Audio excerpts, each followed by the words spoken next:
Minha irmã, ela tinha ido escondido com a minha avó, que era da CCB, para a igreja, gostou e convidou meu pai aceitou e foi para lá. Porque eu tinha a visão que todas as igrejas eram mercenárias e cobravam dinheiro, até que um rapaz ele me falou, olha, eu conheço uma igreja que lá o ancião ele não tem salário, que não cobra, que não pede dízimo. Se vai alguém do ministério te fazer uma visita, a casa inteira se cala, ninguém mais abre a boca. E do princípio ao fim se escuta essa pessoa falando. Por quê? Ele transporta a revelação de Deus. Mas no restante, eu antes de ler a Bíblia, nunca questionei. Para mim era tudo incrível, maravilhoso. Então, isso me encantava. A organização de homens sentarem separados de mulheres, a orquestra. Tem vários vídeos na internet que é maravilhoso você ouvir aquilo. Então, para mim, tudo na CCB era encantador. Tudo na CCB é encantador. E para quebrar esse encanto, você precisa de uma obra sobrenatural, porque na CCB, de fato, quem conhece profundamente a CCB, isso que eu estou falando, é encantador.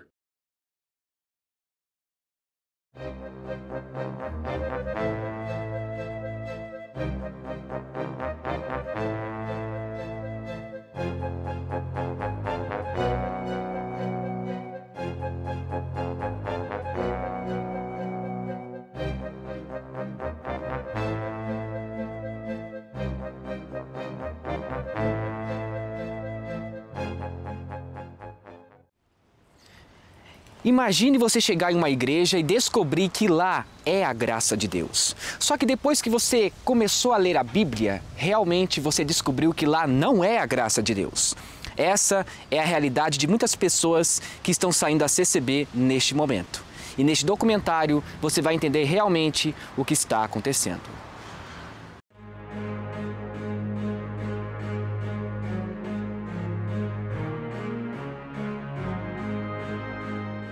Eu nasci num lar CCBano. Meus pais, meu pai e minha mãe já de família CCBana também. Meu avô foi cooperador, meus tios da parte de mãe do ministério, da congregação. Meu pai se tornou membro fiel da congregação depois que conheceu minha mãe. Todavia, quando eu nasci, ambos já eram da congregação e eu permaneci dentro dela por 30 anos. Então não teve um momento que eu conheci. Eu falo que eu cresci debaixo dos bancos da congregação. Minha mãe era da limpeza na época, é um ministério que as mulheres têm dentro da congregação. E eu cresci brincando dentro da igreja, debaixo dos bancos, participando da limpeza. Assim foi a minha infância e foi assim que eu conheci a congregação cristã no Brasil. Quando eu nasci, meus pais eram católicos, mas eu tinha vários tios que eram da CCB e a família da minha mãe toda católica. Mas mais ou menos foi no ano de 88, eu acho que eu tinha uns 5 anos, daí meu pai foi para a CCB. Ele teve uma decepção na igreja católica, nós morávamos do lado da igreja católica, minha família é muito católica. Até quando eu nasci, a minha irmã já era freira há 1 ano, então para você ter uma ideia de como o meu pai era muito praticante, toda a nossa família, venho de uma família muito grande, eu sou a 14ª filha. E quando teve uma festa junina, estava tendo uma festa junina e estava tendo na mesma época uma reforma na igreja católica. E meu pai, ele ajudava muito, era muito presente em tudo ali, tipo um tesoureiro do lugar, e ele viu um problema com dinheiro ali, estava vendo um problema de bebida, festas que se diziam cristãs, católicas, mas não condizia muito. E nessa, a minha irmã, ela tinha ido escondido com a minha avó, que era da CCB, para a igreja, gostou e convidou meu pai aceitou e foi para lá. Desde então, ele levou todos os filhos menores de idade para lá. Então, nós fomos obrigados a ir para a CCB. Então, desde que eu me conheço por gente, né, o que eu me lembro de religião é na CCB. Eu nasci na CCB. 1 ano antes de eu nascer, meus pais saíram da católica e eles estavam procurando por uma igreja evangélica por discordarem da idolatria, né, aos santos e tal. E eles visitaram várias igrejas e se identificaram muito com a congregação. Eu acredito que por conta da semelhança com a católica, inclusive. E aí eu nasci lá já, amava, era um lugar que eu gostava muito. Então, toda a minha vida foi naquela verdade, naquela bolha. E no começo, assim, quando eu era criança, era muito comum que a gente ouvisse que só ali salvava, que ali era a graça verdadeira, que todos os outros cristãos protestantes eram sectários, menos a congregação. Existiam católicos, sectários e a graça. Era algo desse tipo. Então eu cresci ali. Era a única verdade que eu conhecia, até porque a gente não podia muito conhecer outros lugares, porque era meio que considerado errado. A minha família é um pouco mais tranquila sobre isso, porque cada tio é de uma igreja e tal, então a gente não rejeitava as pessoas, mas ainda assim eles são até que bons, mas a gente é melhor, era algo desse tipo. Bem, no início eu era ateu, era bem ateu na verdade, e eu carregava todos os preconceitos que um ateu tinha contra a igreja. E depois que eu ouvi a palavra de Deus, eu li o Evangelho de João, que eu me converti, eu precisava achar uma igreja. Mas tinha algumas características específicas que eu precisava numa igreja. Porque eu tinha a visão que todas as igrejas eram mercenárias e cobravam dinheiro, até que um rapaz ele me falou, olha, eu conheço uma igreja que lá o ancião ele não tem salário, que não cobra, que não pede dízimo. Então eu disse, é essa igreja mesmo. Quando eu fui, eu vi aquilo, realmente não pedia dinheiro, não tinha uma importância para o dinheiro em si, e aquilo me encantou. Quando eu conheci a CCB através de uma pessoa que me falava maravilhas sobre a CCB, e que lá Deus fala diretamente com você, e que a palavra vem do céu. Mas para mim o principal era uma igreja ser séria, porque eu sabia que para ser crente eu não poderia ser do jeito que eu quisesse. Então foi aí que eu me encantei com a CCB. Eu nasci dentro da igreja, né? Minha família tem origem presbiteriana e católica. Um lado da minha família, do lado do meu pai, era presbiteriana, e por uma certa situação que aconteceu com a minha avó, ela sai da igreja presbiteriana e encontra um tio-avô do meu pai, que era um ministro presbiteriano que tinha traído a esposa. E ele, saindo dessa igreja, da igreja presbiteriana do Brasil, ele vai para a congregação. Sabendo dessa situação da minha avó, ele convida a minha avó a ir para a igreja onde Deus falava com o homem.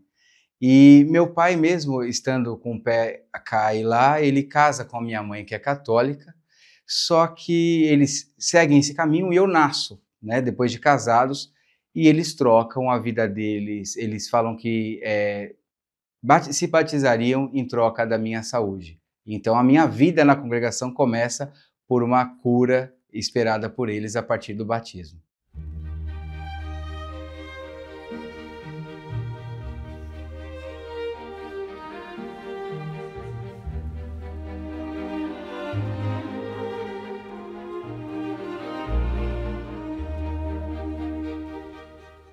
Olha, quando você não tem conhecimento do Evangelho, das Escrituras, para mim, tudo na CCB é encantador. Tudo. Aliás, eu fazia esse exercício enquanto criança, eu passava em frente às demais denominações e sempre com um ar de gozação, de sarro. Porque fora da congregação, e digo aqui de igrejas, tudo é muito estranho. A ordem na congregação, enquanto você está preso a esse sistema, você acha aquilo maravilhoso, porque eles investem de fato nos templos. A ordem do culto, enquanto você está dentro da CCB, faz muito sentido. Existe uma dicotomia na mente CCBana, que é o secular e o espiritual. Tudo o resto fora da igreja é secular, é a sua vida mundana, uma vida normal. Mas tem um momento do seu dia que você vai entrar num ambiente totalmente espiritual, que é a hora do culto. Então, todo culto, ele é feito dentro dessa aura espiritual. Então, quando você entra dentro da igreja, você já se impacta com a ordem, com a organização, todo mundo bem vestido. Aliás, essa é uma ideia que existe na CCB, que as mulheres, os homens, eles estão indo diante de Deus. É como se o resto da vida você não está diante de Deus, mas naquele momento você está diante de Deus. E por estar diante de Deus, eles vão até fazer um raciocínio, é como se você estivesse diante de um juiz. E como que você vai diante do juiz? Bem vestido, terno, gravata, as mulheres com vestido caríssimos, quem pode, obviamente. As mulheres de um lado, os homens de outro lado.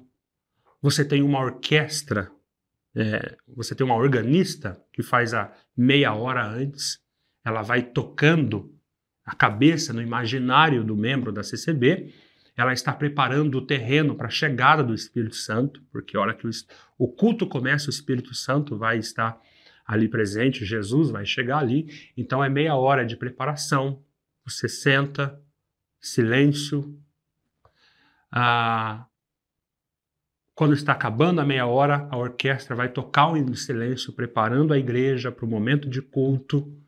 Tudo isso é encantador. Acaba o hino, já tem uma pessoa ali, o banco do ministério, existe um banco, que é o primeiro banco da igreja, do lado dos homens, que está o ministério ali. É um deles que pode atender o culto. Ele vai atender o culto e a partir de agora tudo é espiritual, nada está programado. É óbvio que existe uma liturgia, mas tudo guiado, pelo menos no nosso imaginário, guiado e movido pelo Espírito Santo. Então ele sobe no púlpito como se ele estivesse subindo num altar. Aquele lugar é um lugar diferenciado. O meu cooperador de jovem falava diversas vezes, isso ficou na minha mente, que ali é onde a sarça queima, ou seja, é o ponto pela qual Deus fala com Moisés, ou no caso com a igreja. Então ele está entrando num ambiente ainda mais espiritual. Se eu fosse fazer uma analogia aqui do tabernáculo, é o Santo dos Santos, é o púlpito, não é? Então tem ele vai falar, Deus seja louvado, a igreja vai se levantar. Isso é sinal de que a Trindade chegou dentro da igreja. E tudo isso forma o imaginário de uma criança, que é o meu caso. Eu cresci dentro desse ambiente, então você acredita que está acontecendo algo totalmente espiritual e isso te encanta. Quando você passa em frente às demais denominações, você vê as pessoas brincando ali fora, você vê aquelas cadeiras de plástico, você não vê toda aquela organização, homem com homem, mulher com mulher, e às vezes num salãozinho alugado. Nós até brincávamos depois de adolescente, chamava aquilo de boteco, tirava sarro das pessoas que não eram da congregação. E por causa dessa liturgia, que para mim é encantadora enquanto eu estava lá, aquilo ali é a graça de Deus, aquele é o único caminho, é óbvio. Quando você vê aquela orquestra tocando, é óbvio que aqui é o povo de Deus, é óbvio que Deus está no meio dessa organização, dessa liturgia. Então eu digo para você, Caio, que tudo dentro da CCB, enquanto CCBano, é encantador. Você vai para o batismo, quando você chega no momento da palavra, Deus vai revelar na palavra. Então imagina uma criança, um adolescente vindo aquilo ali, que só conhece aquilo ali, ele acredita de fato que o Espírito Santo vai trazer, até vi um ancião falando, é uma pergunta, acho que todo mundo faz, esse tipo de pergunta, como será que é a revelação? Eu lembro de um culto com um ancião, ele disse que desce um pergaminho, desenrolava na frente dele, ele ia lendo o que estava no pergaminho. E ele pregava muito, assim, no estilo neopentecostal, então descia aquele pergaminho e ele ia lendo. Eu ficava, meu Deus, aquilo é demais. Então era encantadora a forma da revelação da palavra. Isso era um culto normal. O batismo é ainda mais encantador, você imagina ali 200 músicos tocando e Deus vai chamar as almas. As pessoas vão ali despretensiosamente, os que não são batizados, e naquele momento o Espírito Santo vai entrar numa batalha. Deus vai entrar numa batalha com o diabo. E eles falavam, tem almas aqui que estão acorrentadas pelo diabo, mas a igreja entra na comunhão que as correntes vai cair. Então você entrava naquele imaginário de luta, de batalha espiritual, e daqui a pouco você via a pessoa levantando, chorando. Óbvio, ela nem sabia o que estava acontecendo, ela não sabe o que é evangelho, não conhece nenhuma doutrina cristã, não sabe o que é evangelho, não sabe nada, mas aquele culto que toca as suas emoções, de fato toca, 200 músicos tocando uma irmandade alvoroçada como uma torcida num estádio. Imagina aqui 2.000, 3.000 pessoas, como uma torcida no estádio olhando para você e falando, vai, você vai vencer. É o passaporte, pega o passaporte, que você precisa pegar o passaporte para ir para o céu, e caso você não pegue e morra, você está condenado. E aquela torcida, cara, aquilo é demais. Eu falo o que eu acho que encantou meu pai, porque como eu já estive lá, eu falo que encantou meu pai por conta de eu conhecê-lo. Meu pai, como a minha família era muito grande, ele sempre foi muito de regras, então tinha que ser tudo cumprido, ele era um homem de regras, e ele chega na CCB com esse defeito que ele vê na Igreja Católica, ele chega na CCB e eu acredito que ele se surpreende, primeiro pela organização. Todos que chegam na CCB e se comparam a igrejas, tanto católicas quanto igrejas evangélicas, homens sentam misturado de mulher, as roupas as pessoas são à vontade para escolher suas roupas, e quando você chega na CCB, tudo é muito encantador, porque a organização, a maneira, as pessoas vão vestidas como se fosse para uma festa. O homem usa terno e gravata, e mulher vestido, saltos, e isso aparentemente encanta. E quando você entra, não tem conversas, é um silêncio, tem o hino, que começa o hino, que chama Meia Hora. Então, meia hora antes, já tem aquele meio volume de um hino tocado no órgão. Todo o culto, a organização, a orquestra, a liturgia, tudo é muito bonito de se ver. Isso é muito agradável. Eu amava tudo lá. Como era a verdade que eu conhecia, como era o lugar que era apresentado como o próprio Deus para mim, eu gostava de tudo, porque eu queria agradar a Deus, né, da maneira como eu conheci. Eu não gostava dos usos e costumes, nunca gostei. E a partir de um momento ali da minha adolescência, eu já não seguia mais, porque assim, é muito questão da região onde você mora. Como eu morava na Europa, lá é muito comum que se corte cabelos e brincos e calça. Então foi muito tranquilo isso para mim. Então eu não gostava dos usos e costumes, podia tranquilamente não seguir, porque a região que eu morava era bem tranquila. Porém, a gente não pode ignorar que em muitas regiões isso é absurdo, né? Você cortar o cabelo é considerado um ato assim de condenação ao inferno, enfim. Mas no restante, eu antes de ler a Bíblia nunca questionei. Para mim era tudo incrível, maravilhoso. Então isso me encantava, a organização de homens sentarem separados de mulheres, a orquestra, e na minha mente era tudo impecável. Até eu ler a Bíblia. No dia que eu li a Bíblia, eu entendi que pode ser tudo muito bonito, mas se Cristo não te foi apresentado, toda aquela beleza é vã, é vazia, é a vaidade, né? Tudo é vaidade sem Deus. Então acaba que os usos e costumes, a organização se torna a vaidade do povo. A gente percebe muito isso, né? Porque a gente não pode dizer que a gente é melhor que o outro porque a gente usa terno, porque a mulher não corta cabelo. Isso se torna uma vaidade, você percebe? Que a gente se coloca como ser humano melhor do que o outro. E é triste, na verdade, que em nome do Senhor Jesus está no púlpito, em cima do púlpito, mas a gente percebe que Cristo é secundário lá. Ele é coadjuvante, ele não é o protagonista. Quando eu olhei aquela divisão de homens para lá, mulheres para o outro, aquela ordem, aquela seriedade, eu interpretei, porque era a única igreja que eu tinha entrado, que eu conhecia, que aquilo era realmente o evangelho.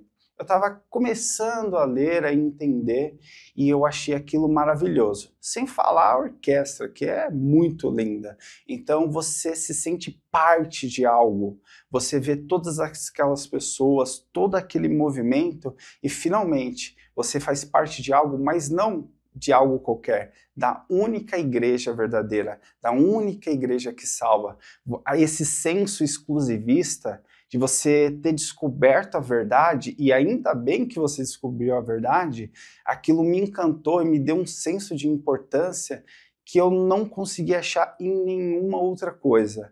E aquilo foi encantador, a forma que eles te abraçam no início, que eles te recebem, é encantador. Quando você cresce na igreja, tem todo um sistema que você aprende a admirar. Então, é imputado na sua cabeça. Respeite essas pessoas, olhe essas pessoas mais velhas. Todo mundo numa posição de igreja, admirando o que é pregado, aguardando uma revelação. Então, quando você olha para as coisas de fora, outras igrejas, tudo você percebe como um caos.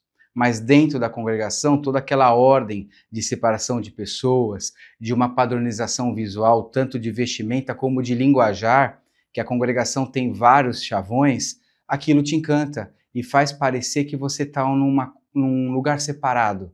E esse lugar separado, você faz alguma comparação com a Bíblia e fala, poxa, Deus está aqui. Por quê? Porque aqui tem ordem, aqui respeita o mais velho. Aqui, quando ele abre a boca, todos entram em silêncio. Isso você transporta para dentro da sua casa. Se vai alguém do ministério te fazer uma visita, a casa inteira se cala, ninguém mais abre a boca. E do princípio ao fim se escuta essa pessoa falando. Por quê? Ele transporta a revelação de Deus. É como se fosse um sacerdote em tempo integral. E você não encontra isso em outros lugares.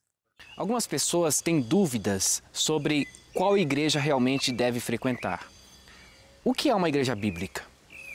Uma igreja com uma pregação expositiva, temática ou textual? Com manifestação de dons espirituais?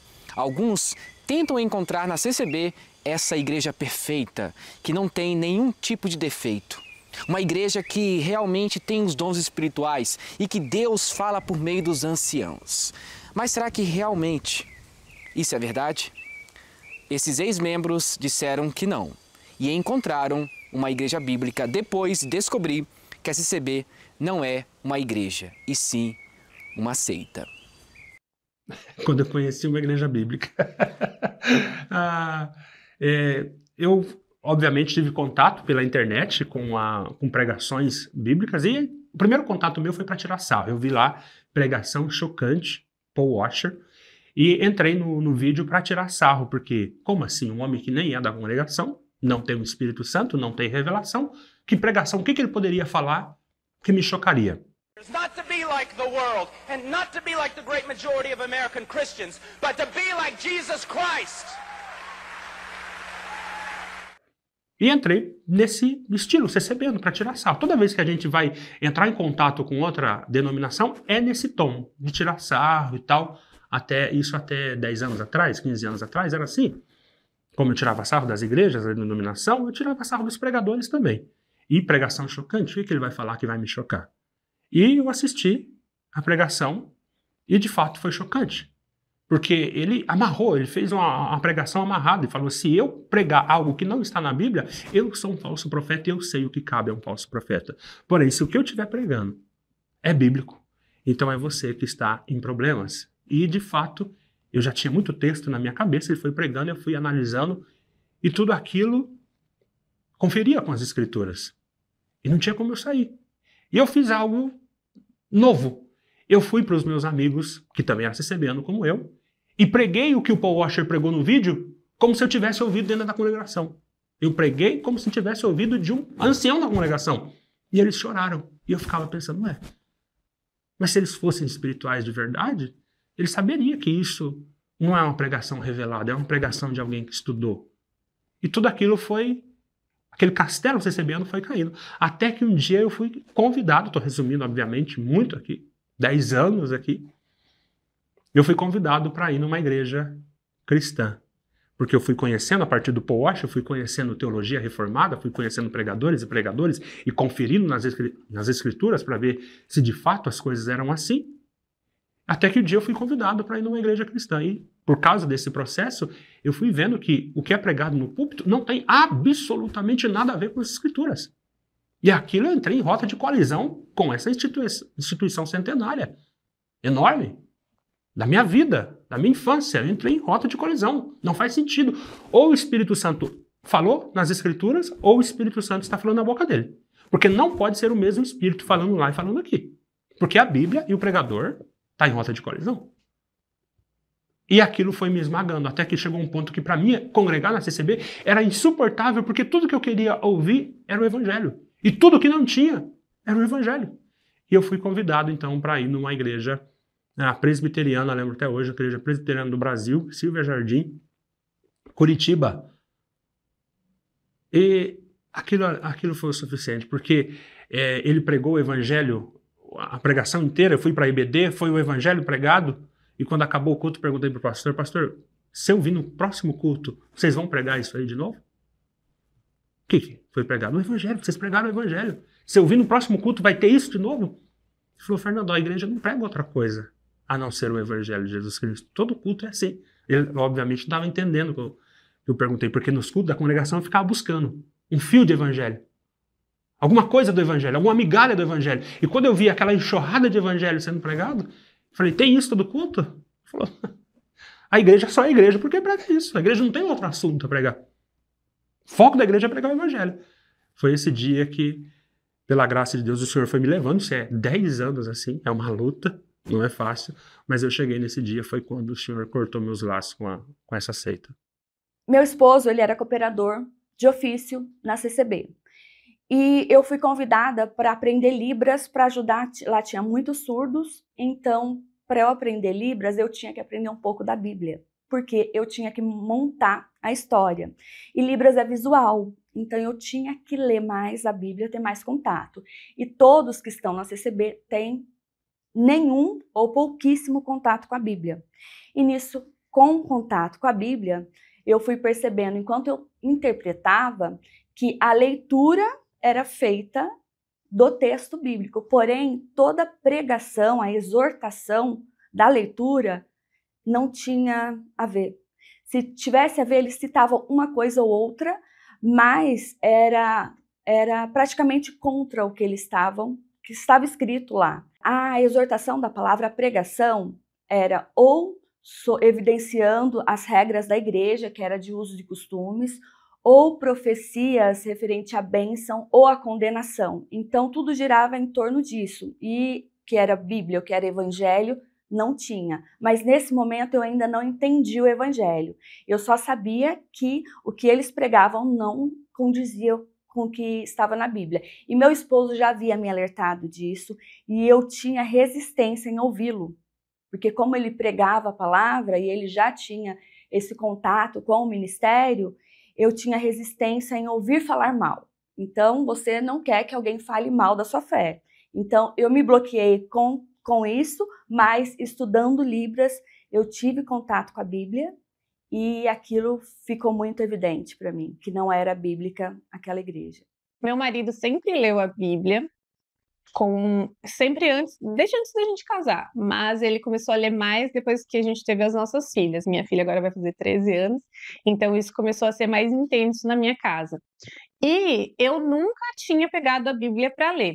Eu falo que boa parte é culpa minha, porque embora a igreja demonize a teologia, no meu oculto com o Senhor eu poderia ter quebrado essa regra, como eu quebrava muitas outras. Então eu não tiro a minha culpa de também não ter feito isso antes, né?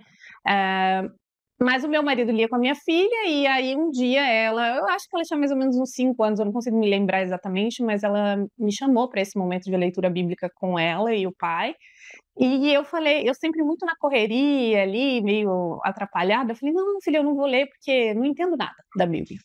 E aí a minha filha ali, eu acredito muito que tomada pelo Espírito Santo, ela falou assim, mamãe, como você fala que você ama a Deus se você não conhece a história do Deus que você serve?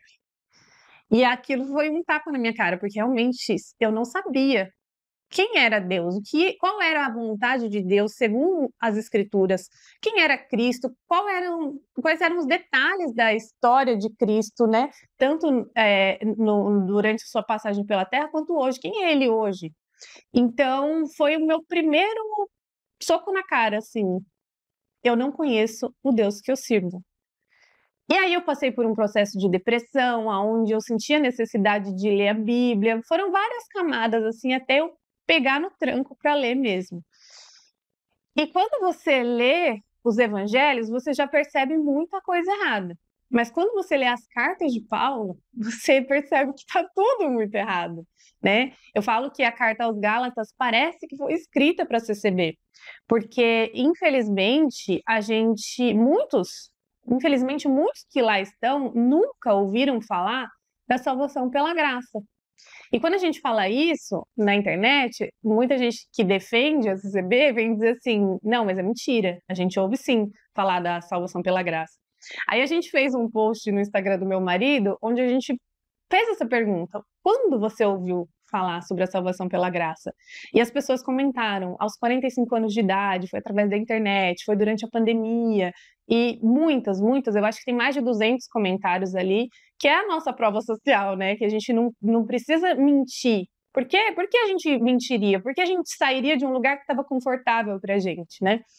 Então, quando eu descobri a salvação pela graça, eu fiquei com duas sensações, encantamento, eu falei, obrigada, Jesus, obrigada.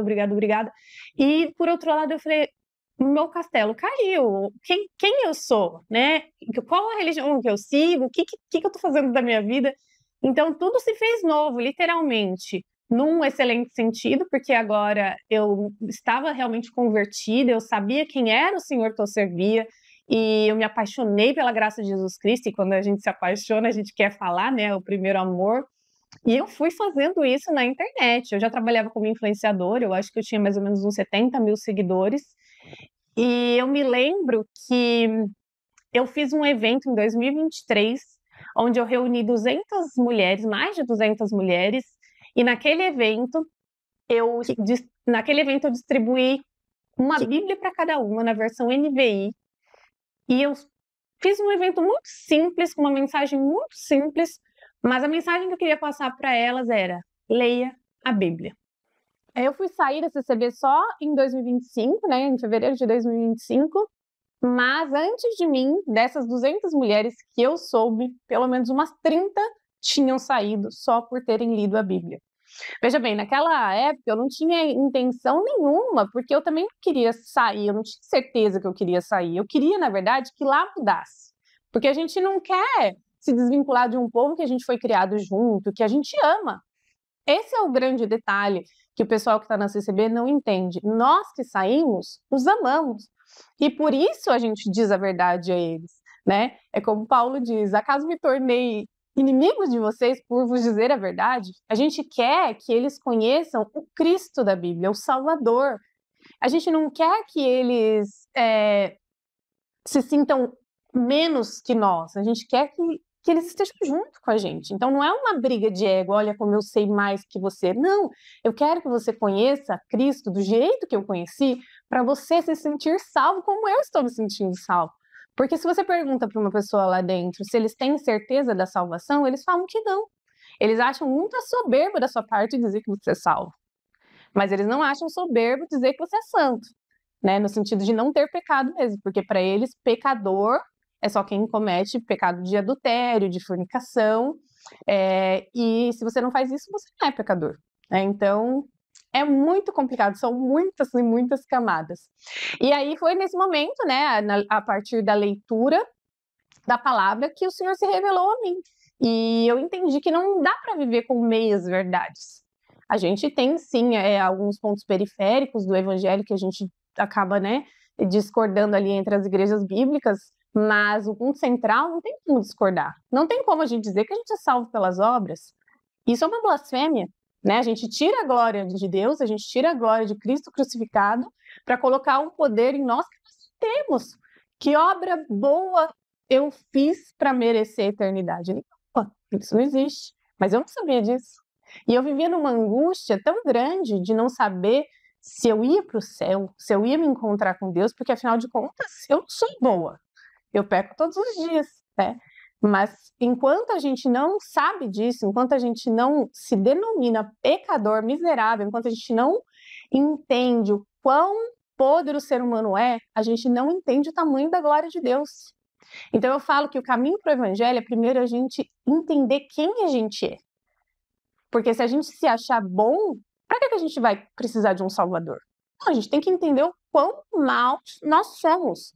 E a partir do momento em que Cristo nos converte, a gente rejeita o pecado, né? Às vezes a gente fala de salvação pela graça na internet, e as pessoas entendem que a gente está dizendo, Cristo me salvou, então tanto faz, vou viver de qualquer jeito, sou pecador mesmo.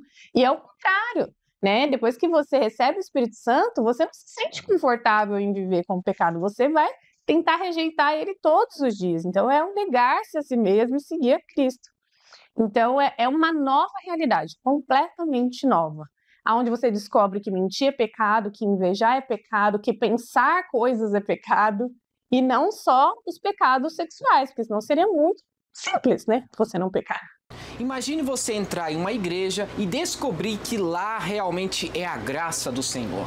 Você encontra revelação, tudo.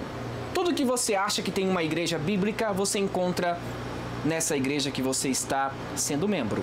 Só que com o tempo, você descobre realmente que algumas doutrinas, algumas coisas estão fora do prumo.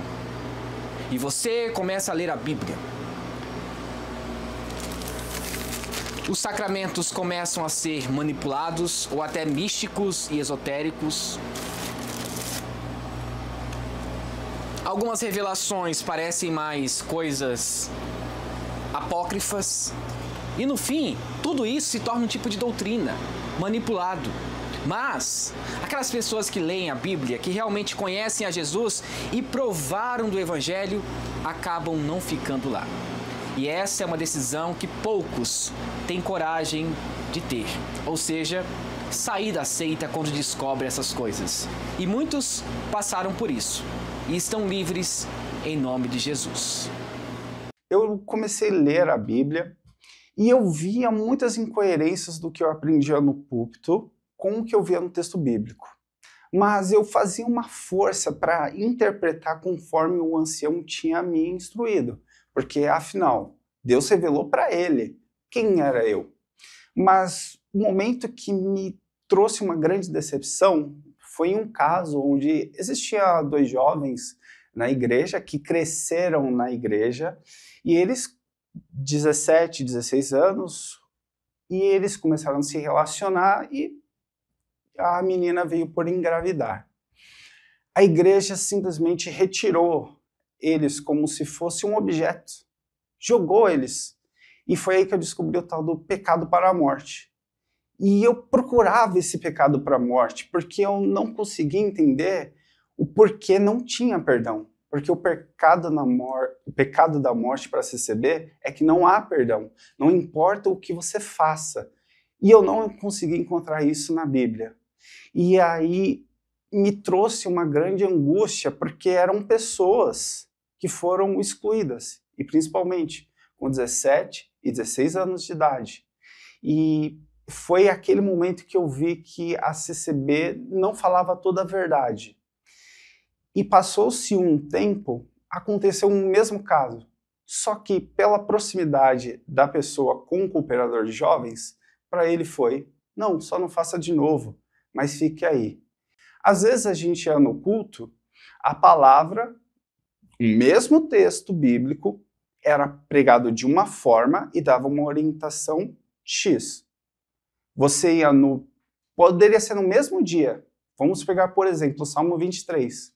Ele ler o Salmo e pegar uma coisa completamente oposta contra a primeira palavra que a gente ouviu. Então essa confusão de palavras me fez ver que não seguia a Bíblia totalmente. E aí, no meu entendimento, me trouxe uma angústia, porque eu li o texto e eu não podia confiar 100% no texto.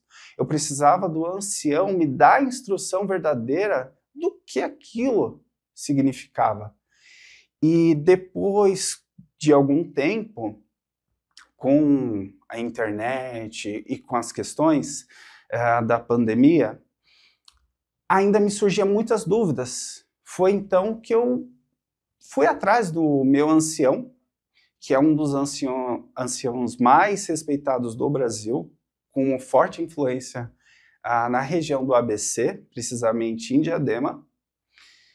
E ele me explicou que a CCB era como João, mais próximas de Deus. Não é que as outras igrejas não estejam próximas, mas é que João estava mais. Assim é a CCB, mais próxima de Jesus. Por isso ela é a mais certa, a mais perseguida, a mais, assim, próxima de Deus. Só que aquilo foi muito decepcionante para mim, porque eu não encontrava referência bíblica alguma.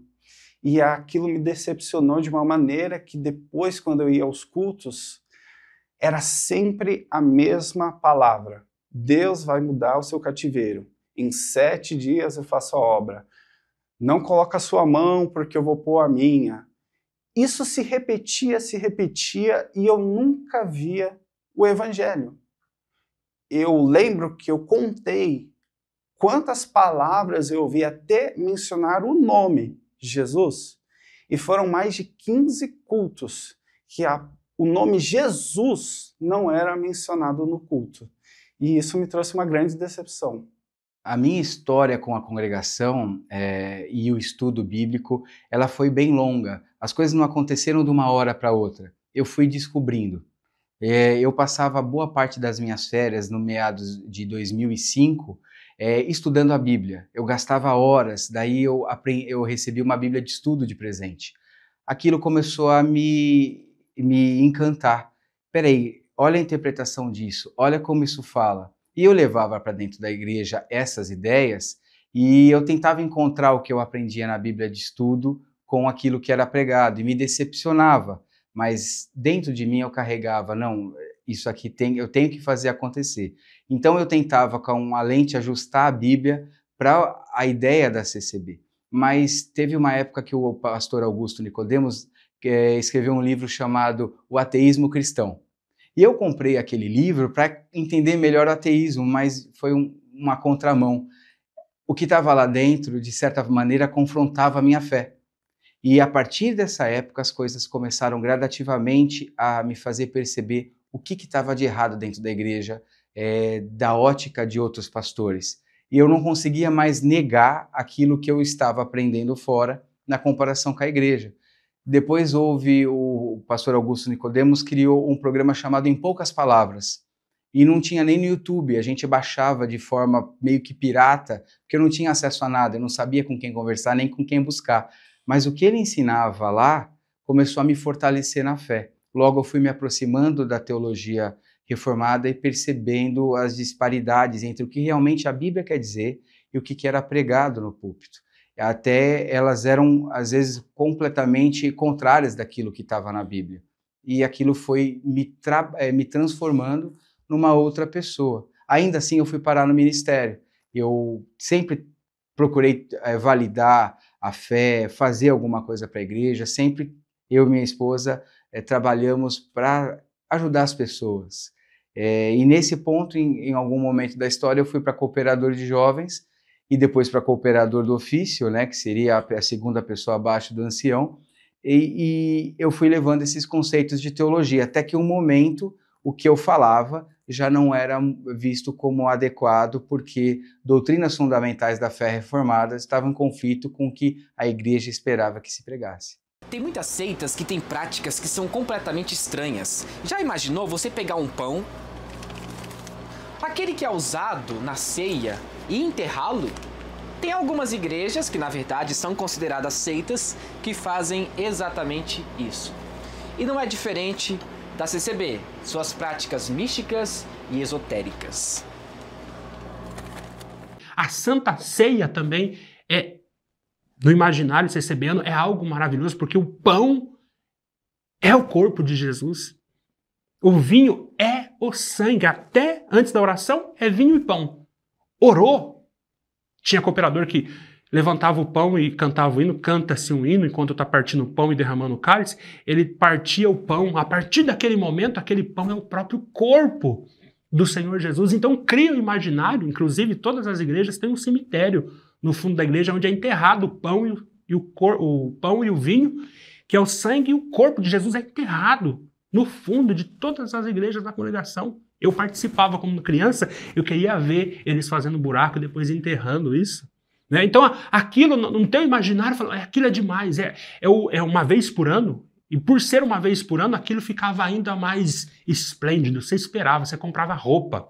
As pessoas pediam perdão uma para outra. Depois brigava tudo de novo. Mas naquele momento, pedia perdão, era aquela coisa, porque vai ter o culto da Santa Ceia. O mundo parava na vida de um CCBano, parava para o culto da Santa Ceia, e aquela coisa totalmente, um culto mais espiritual de todos os cultos. Você esperou um ano inteiro. O pão virando corpo, o vinho virando sangue. É extraordinário. E os ensaios? Os ensaios é 2.000 músicos tocando. Tem vários vídeos na internet que é maravilhoso você ouvir aquilo. Então, para mim, tudo na CCB era encantador. Tudo na CCB é encantador.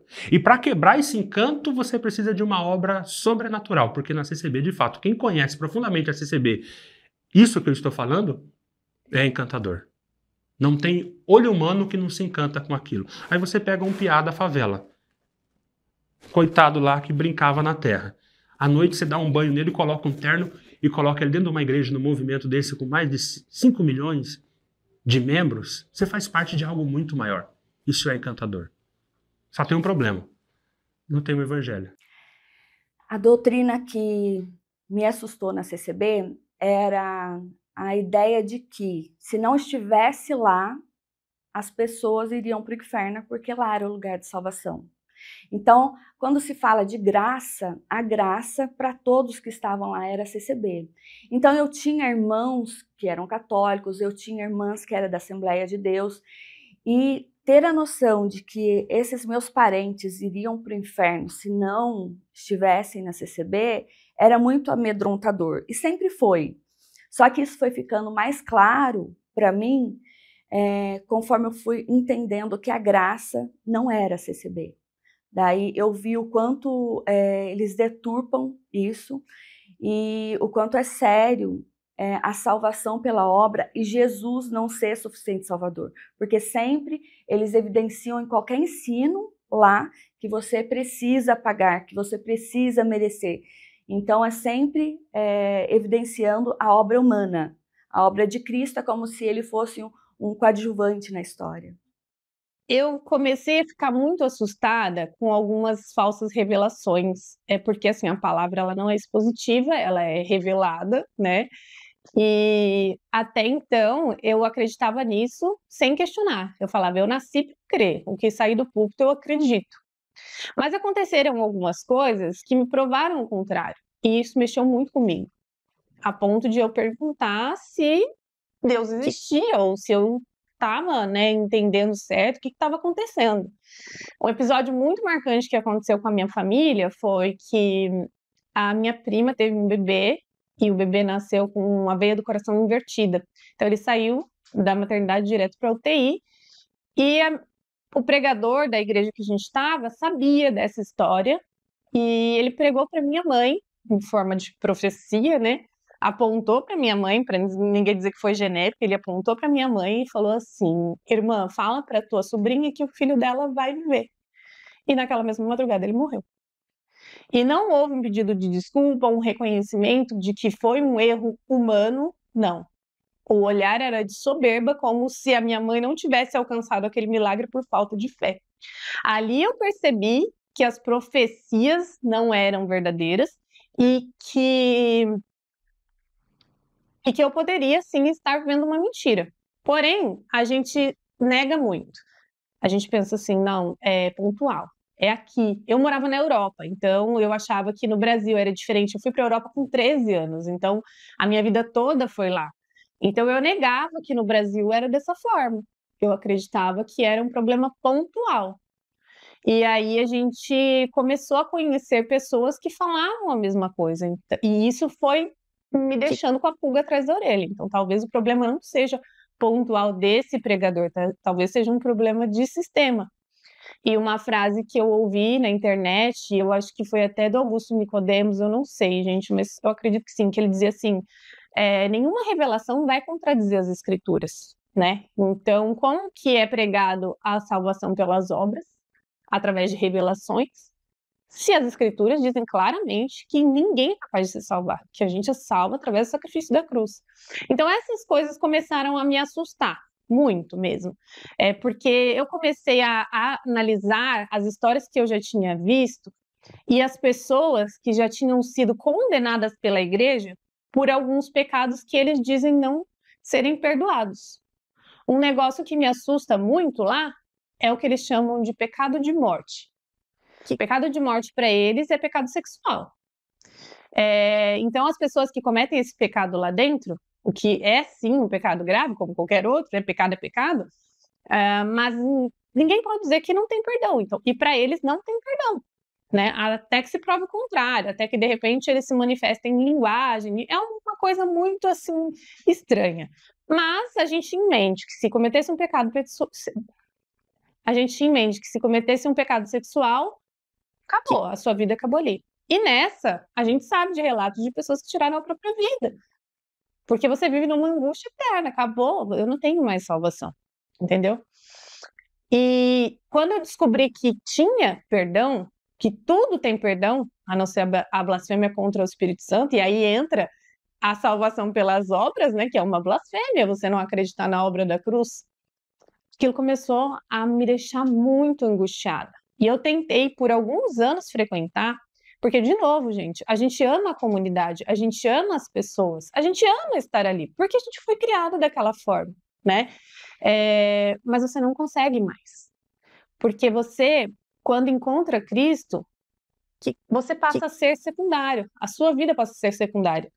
O meu ego, aquilo que eu gosto, aquilo que eu me sinto confortável, já não importa tanto mais.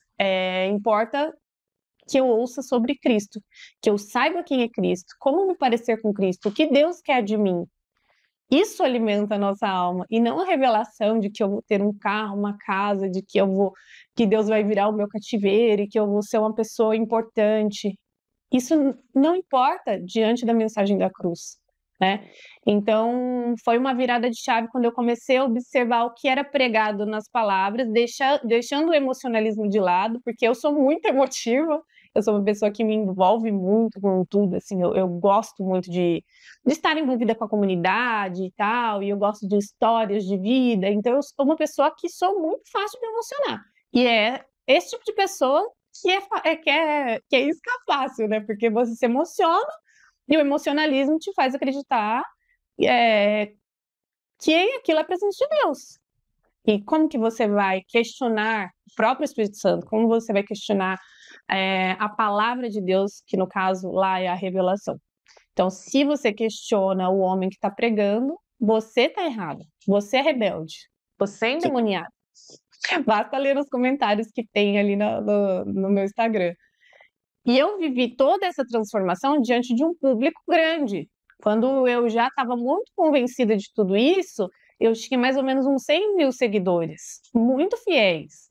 E eu comecei a compartilhar. Pessoal, vocês já ouviram falar de salvação pela graça? Vocês já ouviram falar que tem perdão, o tal do pecado de morte? Vocês já ouviram? E eu comecei a pincelar ali, não de uma maneira de afrontar, mas realmente de entender se era só eu que não sabia daquilo, né? E enquanto eu estava lá, até que tudo bem eu falar, porque eu fazia parte da comunidade. No momento que eu saí, aí eles acabaram com a minha raça. Eles são muito organizados, né?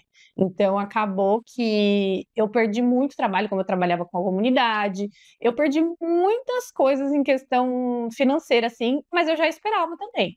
Não sou nenhuma coitada de dizer, eu não sabia. Eu sabia sim, eu sabia que no momento que eu saísse, eu ia ser demonizada, pessoas que me amavam num dia já iam me odiar no outro dia, porque afinal de contas eu estava questionando o próprio Deus, que é a placa da igreja, a idolatria deles. Infelizmente, é isso.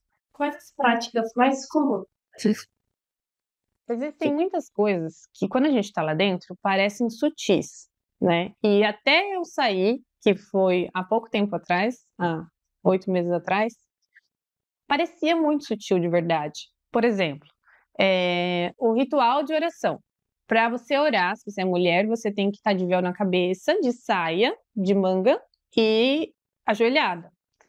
Então, se você está passando por você está no meio de um assalto, você não vai orar porque você não está nessa situação, entendeu? Quando alguém pede uma oração para você, você não faz a oração ali na hora para a pessoa. Você fala, vou orar. A pessoa fala, ora Deus por mim. Eu falo, sim, vou orar.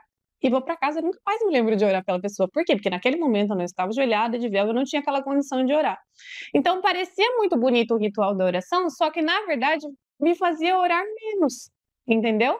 E quando eu li na Bíblia que está documentado vários tipos de oração, tem documentado oração em pé, ajoelhado, até deitado, eu falei, gente, isso é só uma prática da igreja, né? E que me afasta do Senhor, na verdade. Não tem problema de orar ajoelhado, eu amo orar ajoelhado, eu faço isso na minha casa, mas em alguns momentos não é possível.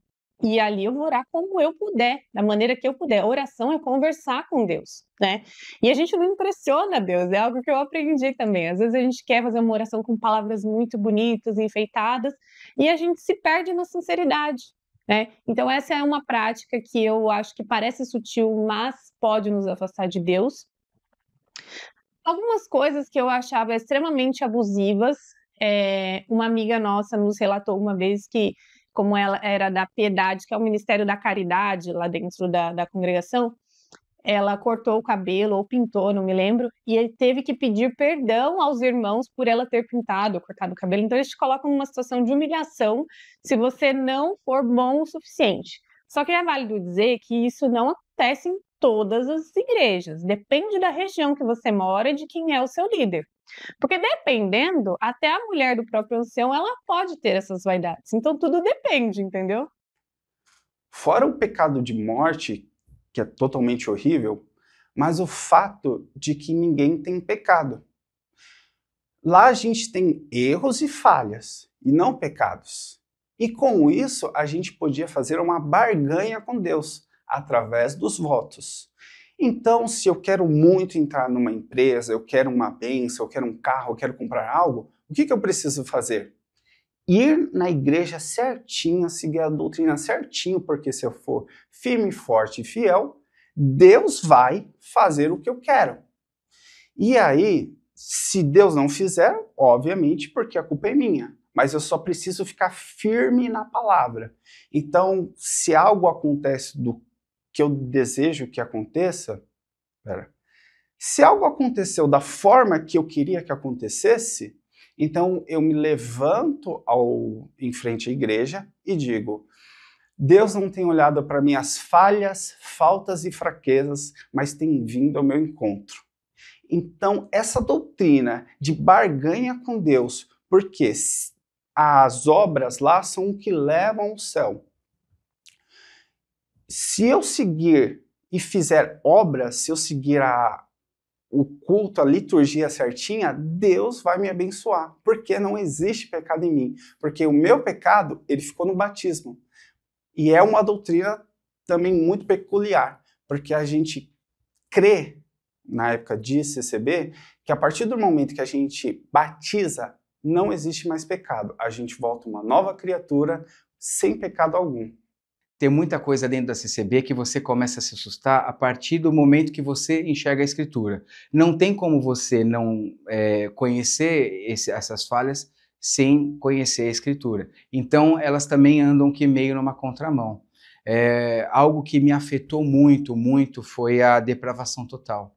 Quando eu conheci o conceito da depravação total, é como se a minha vida espiritual fosse um castelo de cartas e uma carta lá da base fosse puxada. Aquilo tudo desmoronou. Então, daí você começa a entender que as pregações, elas não são desenvolvidas para te elevar em espírito e você conhecer a obra de Cristo e se entregar a isso e se render à beleza do que Deus fez desde a criação do mundo e de tudo que Ele planejou.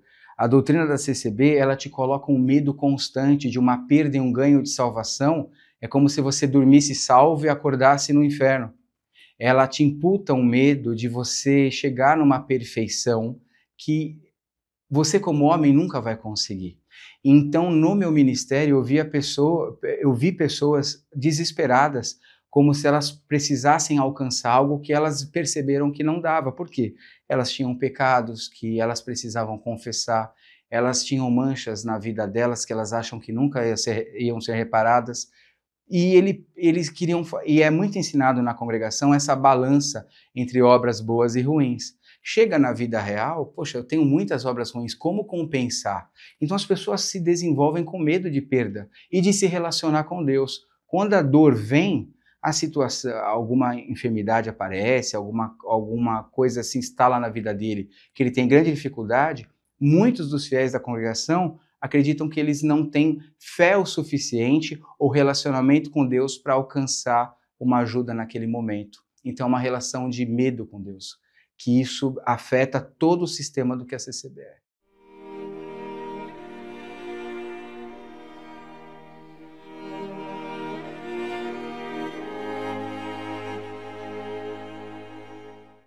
Eu não discuto mais isso. Eu não discuto, sinceramente. Para mim, resume numa coisa só, Caio. Numa coisa só. 30 anos que eu estive dentro da CCB e desafio você falar a qualquer membro da CCB. Eu 30 anos na CCB, nunca ouvi o evangelho. Pode ser que a CCB deixe de ser exclusivista. Pode ser que a CCB aceite a Bíblia como palavra de Deus, ou outras coisas que é característica de seita, que ela rompe com isso. 30 anos de CCB. Eu nunca ouvi o que é o evangelho. 30 anos de CCB. A graça era CCB. 30 anos eu não fazia ideia do que Paulo queria dizer com justificado, pois, pela fé. Doutrina que Lutero diz que a igreja está de pé ou cai é pela doutrina da justificação. A CCB nunca teve doutrina da justificação, ou seja, nunca foi igreja. Então, pergunta para qualquer pessoa, você vai entrevistar alguns CCBanos, pergunta para ele, você já ouviu o evangelho dentro da congregação? Você aprendeu o evangelho dentro da congregação? Você soube o que era justificação pela fé dentro da congregação? Caio, a coisa é tão séria que se hoje o Brasil inteiro se converter à congregação cristã no Brasil, nós não temos mais evangelho, nós não temos mais a justificação pela fé, nós não temos mais as doutrinas fundamentais da fé cristã. Se o Brasil inteiro se converter hoje à congregação cristã no Brasil, nós estamos num país pós-cristão. Você tem ideia? E pergunta, eu não vou entrar em debates de coisa. Você aprendeu o evangelho dentro da CCB? Não. Você soube o que era a graça dentro da CCB? Não. Você conheceu a doutrina da justificação pela fé dentro da CCB? Não. Acabou o assunto. Eu fui ouvir o evangelho fora dos portões da CCB. E quando eu fui trazer o evangelho para dentro da CCB, ele falou, irmão, cuidado, esse assunto é elevado. A igreja não está preparada para isso. A igreja não está preparada para esse assunto. Que assunto que era? Cristo é suficiente para a salvação. É uma seita diabólica, maligna, perversa, que tem, ao longo de 100 anos, destruído vidas das pessoas, tanto no nível social, quanto no nível espiritual, roubando delas o evangelho, a mensagem da salvação e jogando elas à condenação do inferno. É uma seita maligna. A CCB é uma seita e eu fico muito chateada com alguns pastores que não consideram a CCB como seita, porque são os ex-CCBs que entendem como seita, porque a CCB no papel é uma coisa e na prática ela é totalmente diferente.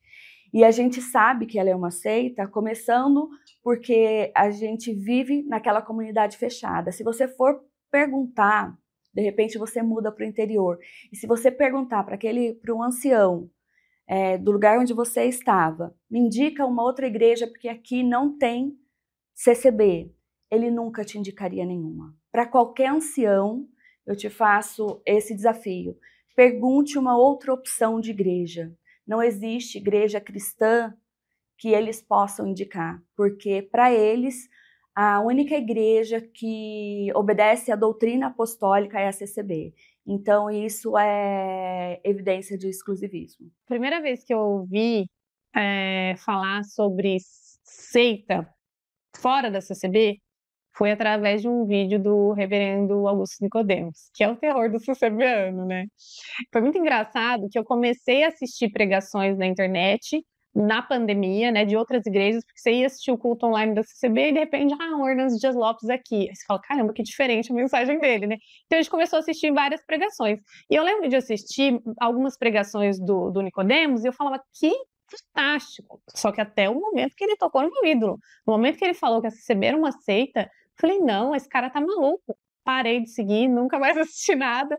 Só que aquilo ficou, né, na minha mente, porque eu ouvia, quando eu era criança, eu ouvia que todos eram seita, menos nós. E eu perguntava quando era criança, eu me lembro disso, eu perguntava, mas o que é uma seita? E por que a seita faz mal?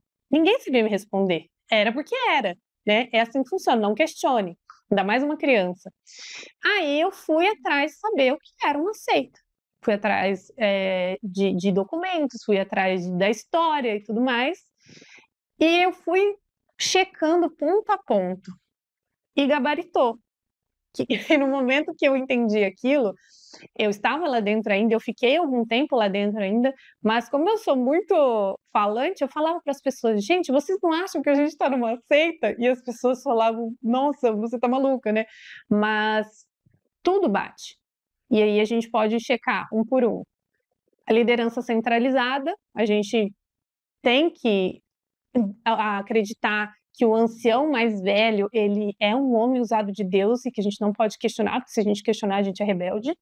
O exclusivismo, né? Que ali é a graça, a própria graça. Quando você ouve alguém dizer que nasceu na graça, é porque nasceu numa família da congregação. A Bíblia como secundária, como contendo a palavra de Deus e não sendo a nossa guia de fé, de fato, né? A salvação pelas obras, então lá todo mundo, ou a boa parte. Hoje em dia eu não digo que é todo mundo, porque muita gente tem acesso à internet e muita gente lá dentro também está vivendo esse processo que eu vivi, de estar lá dentro entendendo e pensando, será que eu saio, será que eu fico? Porque existe uma esperança de mudança e muita gente alimenta isso, né? Que é perigoso também, porque não muda, gente. A gente não vai acabar com a CCB, a gente não vai mudar a CCB. A gente que, quando a gente entra num trem e percebe que pegou o trem errado, a gente não muda de vagão, a gente sai do trem, não é mesmo? Não tem como. O controle lá, de maneira velada, ele é muito forte, tanto quanto o testemunho de Jeová. A primeira vez que a gente foi numa igreja reformada, a gente foi com medo de ser filmado, porque meu marido era músico na CCB, e se alguém filmasse ele numa igreja reformada, meu Deus, ele perderia a liberdade. Eu não sei se já citaram para vocês a questão de perder a liberdade, mas se alguém que faz algo que está fora das linhas que eles determinam ali, perde a liberdade de participar do culto. Não de assistir o culto, você pode assistir, mas aí, de repente, você não pode tocar mais, você não pode pedir um hino, porque todo mundo lá é muito participativo. O culto é para todo mundo participar, de maneira que você pode escolher o hino que vai ser tocado, qualquer um pode levantar a voz e orar, sabe? Contar testemunhos da igreja, mas se você perde a liberdade, você não pode fazer nada disso. E as pessoas têm isso como algo muito importante. Se elas perdem essa liberdade, então elas são excluídas, elas são mal vistas, né? Então tem esse controle dos membros que é muito grande. Aí alguém pode comentar, mas eu vou em outras igrejas e tá tudo bem. Tá, mas isso é uma coisa pontual, isso não é normal. A maioria das pessoas tem medo de ir em outras igrejas. Isso a gente ouve de todo mundo que saiu, que a primeira vez que você visita uma igreja é como se você estivesse fazendo coisa errada. A gente pode usar a matemática. Primeiro, eles diminuem a importância de Jesus. A gente tem os anciões do Brás dizendo, por exemplo, que Jesus, ele morreu, mas no céu ele não entrou. Jesus é um mero coadjuvante. Ele foi lá, ele deu outra fala do ancião, ele deu a entrada no terreninho. Agora você tem que fazer sua parte. Agora é você que tem que fazer para que você seja salvo. Jesus só fez um pouco, agora é hora de você fazer o resto. Então eles diminuem a obra salvadora de Jesus. E tem a soma, porque eles colocam coisas que não estão na Bíblia.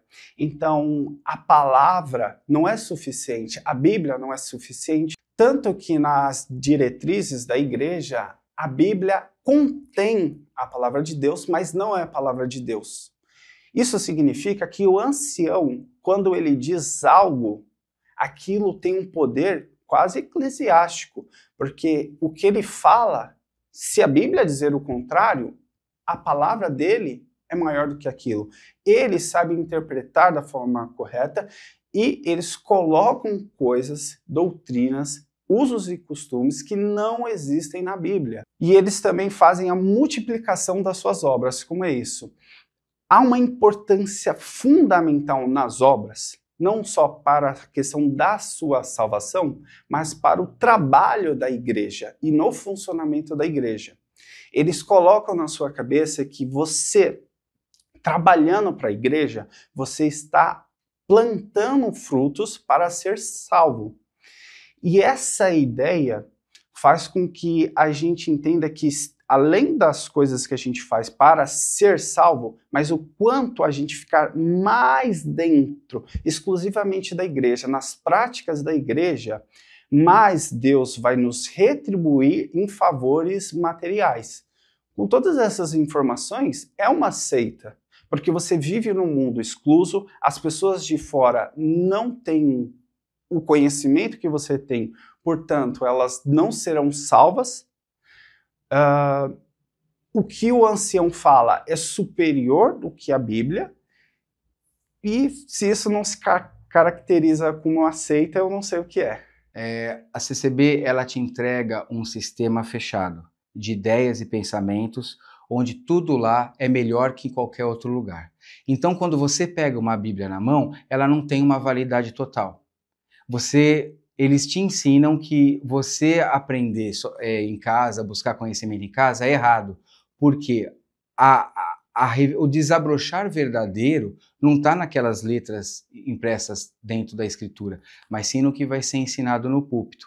Então, tudo que vem de lá, ela descarrega ideias nos outros sistemas dentro da igreja.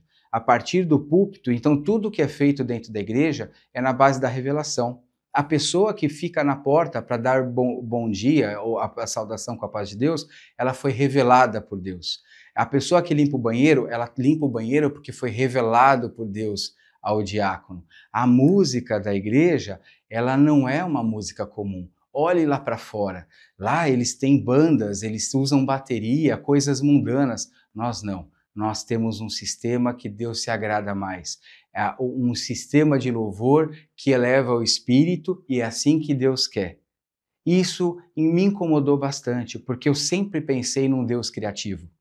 E o Deus criativo, ele dá dons aos homens e diversas culturas, como ele se agrada, ele quer um culto, ele desenha isso no coração das pessoas e eles louvam dessa maneira.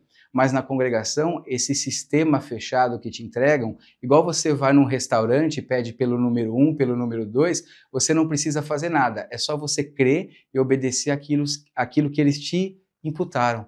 E isso não é o evangelho. Ele apenas te mandou o que você fazer, veste isso, fala isso, glorifica dessa maneira, cante dessa maneira.